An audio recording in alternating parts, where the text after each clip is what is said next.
We'll wrap. Okay. Silence. Hello hello hello hello hello hello ये पीछे दिख भी नहीं रहे कुछ लोग. हाँ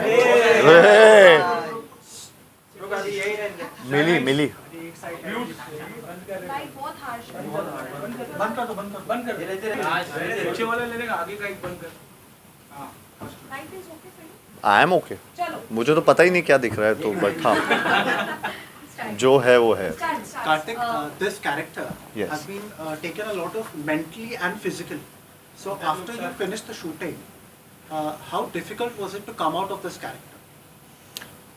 आई थिंक मेरे साथ बहुत चीज़ें इस कैरेक्टर की गई हैं और मुझे actually I don't want to come out of it because I think it's a lot to do with the will to succeed, lot of discipline, lot of you know चाहे वो मेंटली जिस space में रहा हूँ या फिर physically जिस space में रहा हूँ. आई think it's all been very nurturing, very something which has given me so much positivity in life and I feel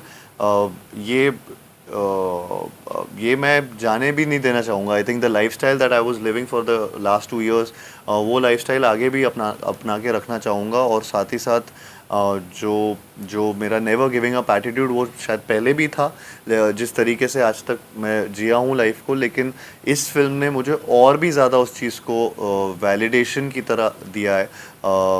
because I knew somewhere down the line जब मैंने पहला नरेशन सुना था तो मुझे इनकी कहानी जब पता लगी थी तो मैं ऑलरेडी उस चीज़ से बहुत इंस्पायर हो गया था कि जिस तरीके की विल टू सक्सीड इनके अंदर है उसने मुझे ऑलरेडी इंस्पायर कर रखा था. तो मैं उस लेवल का the man who refuse to surrender, I think मैं उस मोटो को लेके चलना चाहता हूँ एंड मैं इस कैरेक्टर से बाहर आना ही नहीं चाहता हूँ. आप मुरलीकांत पेटकर जी से मिले. जी. पर ये क्या कुछ सीखने मिला उनसे क्या? तो मैं उनसे फिल्म के शूटिंग के दौरान मिला था और मैं स्विमिंग के पोर्शन के टाइम मिला था और बहुत इंस्पायरिंग था अगेन उनसे मिलना. उनका एक ब्लेज़र है वो जो पहनते हैं जिसमें उनके सारे मेडल्स हैं और वो मतलब वो डिफरेंट चीज़ों के लिए डिफरेंट, वो वॉर हीरो भी रह चुके हैं, वो उन्होंने डिफरेंट स्पोर्ट्स में भी हमारे लिए बहुत चीज़ें अचीव किए. तो वो देख के ही मैं बहुत अगेन बहुत ज़्यादा इंस्पायर्ड था. उनकी कहानी में एक्चुअली में इतनी सारी चीज़ें हैं कि वो एक फ़िल्म में लाना बड़ा मुश्किल भी था फॉर कबीर सर एंड अगर वो सारी चीज़ें लाते तो मुझे भी वो सारी चीज़ें और भी सीखनी पड़ती. तो थैंकफुली अभी 3 या 4 स्पॉट हैं जो मुझे सीखने पड़े. बट उनसे मीटिंग करके मुझे वो देख के मैं बहुत इंस्पायर हुआ. प्लस उनने जब स्विमिंग देखी तो उन्होंने मुझे अगेन जिस तरीके से इंस्पायर करने के लिए कहा या कैसे, लेकिन उनको लगा कि मेरी स्विमिंग उनकी तरह थी and I was so happy with just that one compliment that he gave me and I felt कि 2 साल की पूरी मेहनत मेरी रंग लगी क्योंकि जिनके लिए जिनकी ऊपर ही आधारित है उनको ये ऐसा लगा. सर बात करें ऐसी मूवीज की जिसमें जो बायोपिक्स होती है मेरी रियल लाइफ स्टोरी बेस्ड होती हैं, सो ऐसी मूवीज में राइटर्स का बहुत बड़ा इंपॉर्टेंट रोल होता है क्योंकि they have to take care while writing. जी. सो बट कहीं ना कहीं इनको रिकॉग्निशन नहीं मिल पाती है. They don't get that recognition that they want and they need. So उस पे आपका क्या टेक है? देखिए मेरी जितनी भी फिल्में मैं करता हूँ उसमें मैं हमेशा और जब से मेरे पास फिल्मों के ऑप्शंस आने चालू है मेरा बेसिक इंटेंट यही रहता है कि फ़िल्म की राइटिंग करेक्ट रहे और वो सबसे पहला पिलर होता है फिल्म के लिए जिसके ऊपर सब कुछ बेस्ड होता है. एंड इसलिए मेरे लिए तो वो बहुत ही बड़ी इम्पोर्टेंट चीज़ होती है एक राइटर और उनका जो सुर है फिल्म का. अब उनका जो इनफैक्ट चाहे वो क्रेडिट हो चाहे वो उनके बारे में बातें हो, मैं हमेशा कभी we don't shy away from that and we want them to always get that. और ऐसे बोलने में भी थोड़ा अजीब लगता है ये चीज़ क्योंकि वो सबसे मेन यू नो एक किसी भी बेबी को नर्चर करने वाले इंसान होते हैं जिसने वो बनाया होता है. तो आई थिंक यहाँ पे भी जिस तरीके से सुमित ने, कबीर सर ने, सब ने मिलके इस चीज़ को बनाया है वो बहुत ही ज़्यादा ब्यूटीफुल तरीके से किया है and I think the credit should be given where it's due. Karthik, a lot of people associate you with the boy next door image. Do you think this film is that your effort to consciously break away from it? अभी मतलब मैं इससे पहले Freddy भी कर चुका हूँ, धमाका भी किया है और माय लास्ट रिलीज़ वो सत्य प्रेम की का था एंड नाउ दिस। सो पता नहीं मैं कॉन्शियसली कर रहा हूँ या स्ट्रैटेजिक है, but I think my gut instinct जो मुझे आता है वो मैं उसको फॉलो कर रहा हूँ। शायद वो यही चाह रही है कि मैं अलग अलग करता रहूँ चीज़ें, लेकिन वो अपने आप हो रहा है। मेरे पास जो फिल्में आ रही हैं मैं उनमें से बस जब सुनता हूँ तब डिसाइड करता हूँ, इररिस्पेक्टिव ऑफ द जॉनर, कि नहीं यार ये मेरे स्ट्रैटेजी में नहीं बैठ रहा है, ऐसा नहीं सोचता हूँ। मैं ऐसे सोचता हूँ कि ये अच्छी फिल्म है, या मैं थिएटर जाके ये फिल्म देखना चाहता हूँ कि नहीं, और मुझे मज़ा आएगा कि नहीं। तो आई थिंक वो डिसीजंस पे ज़्यादा बेस्ड है, और वो ऑटोमेटिकली जब वो होता है तो अपने आप एक स्टीरियोटाइप ब्रेक होता रहता है। So I think I am going with the flow. अब कल को 3 फिल्में बैक टू बैक अगर मुझे रोमांटिक भी मिले तो मैं वो भी करूँगा। मैं अच्छी स्क्रिप्ट नहीं जाने दूँगा। Adding to this, क्या कोई एक चीज which made you to say yes for this to go? I think ये स्टोरी जो जिस तरीके की ये कहानी है उसने मुझे पहले ही 1 लाइन में मैं मतलब बहुत इंस्पायर हो गया था, और मैं बहुत इंट्रीग हो गया था कि ये फिल्म एक तरीके से ये सैड रियलिटी है जिसमें मैं शॉक तो था लेकिन मैं सैड भी हुआ था ये सोच के कि ऐसे कैसे हो सकता है कि ऐसी कहानी, इतनी बड़ी कहानी सेलिब्रेट नहीं हुई आज तक। तो वो चीज़ ने मुझे बहुत एक आई थिंक इंस्पायर किया, और मुझे 100% मतलब श्योरिटी दी कि ये फिल्म तो, इसकी कहानी तो सब तक पहुंचनी चाहिए। And I think that was one main reason जिसकी वजह से ये फिल्म में पहला मेरे दिमाग में यस आया।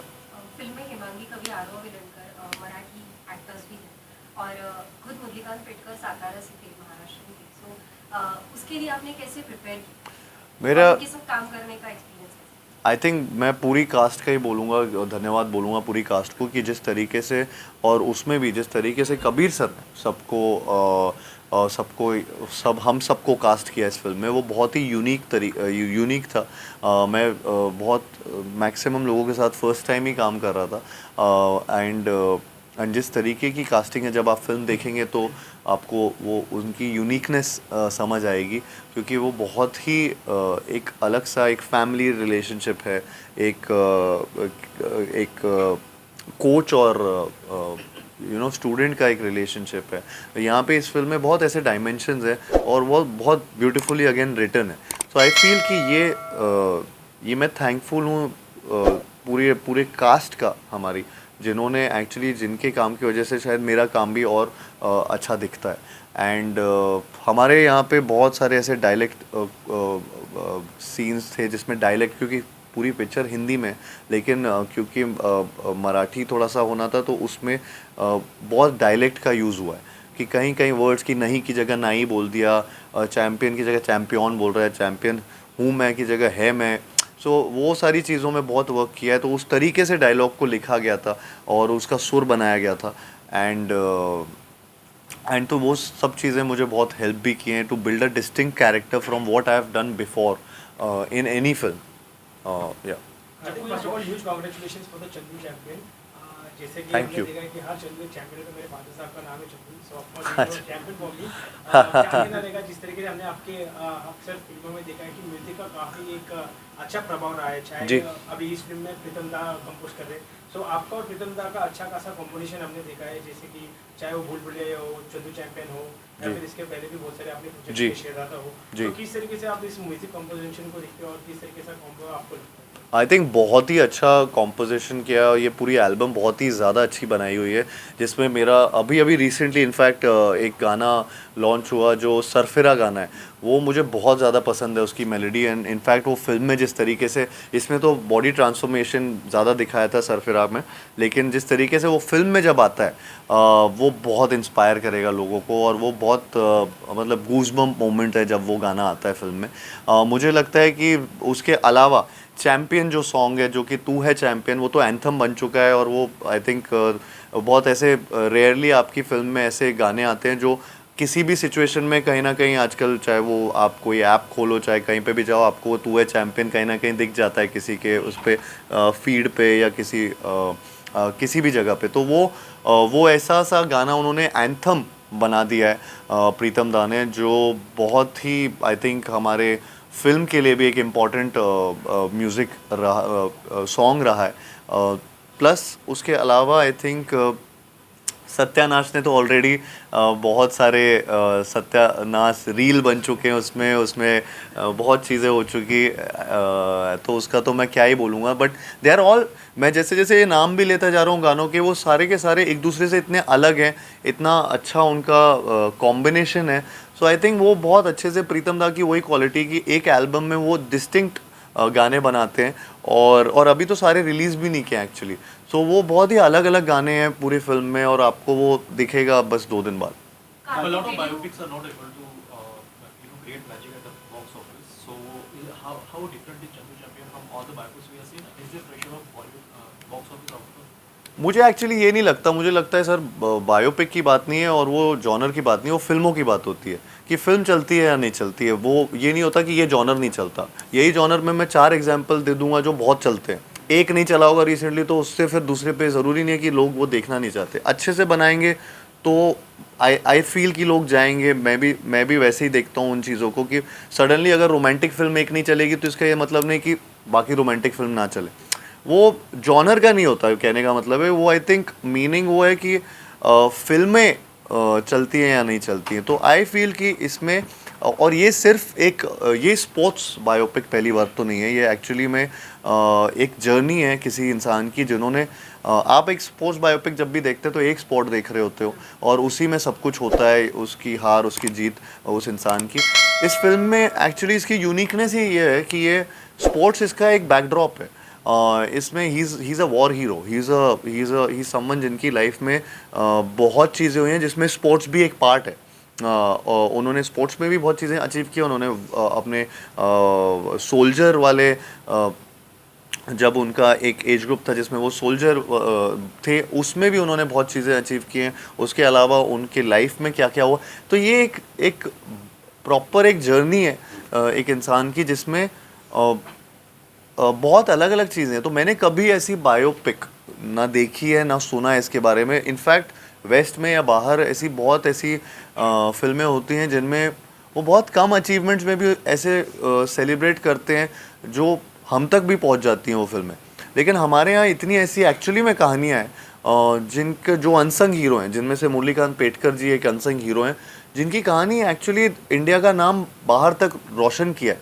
उसको तो एक्चुअली में सबको जानना चाहिए। तो मुझे लगता है बहुत यूनिक कहानी है जिसमें वो रेसलर भी रहे हैं, जिसमें वो बॉक्सर भी रहे हैं, जिसमें वो स्विमर भी रहे हैं, जिसमें वो अलग अलग और भी स्पोर्ट्स से हम दिखाते तो इसके अलग अलग सीक्वेंस बनने पड़ते, तो वो इतना नहीं दिखा सकते। तो वो सब बेस्ट पोर्शन मिला के जो कबीर सर और मुरली सर को लगा कि ये करेक्ट है, आई थिंक वैसे करके ये फिल्म बनाई। तो ये यूनिक मुझे लगा, बहुत अलग किस्म का एक चाहे आप बायोपिक बोलें चाहे आप उसको एक human story, it's a story.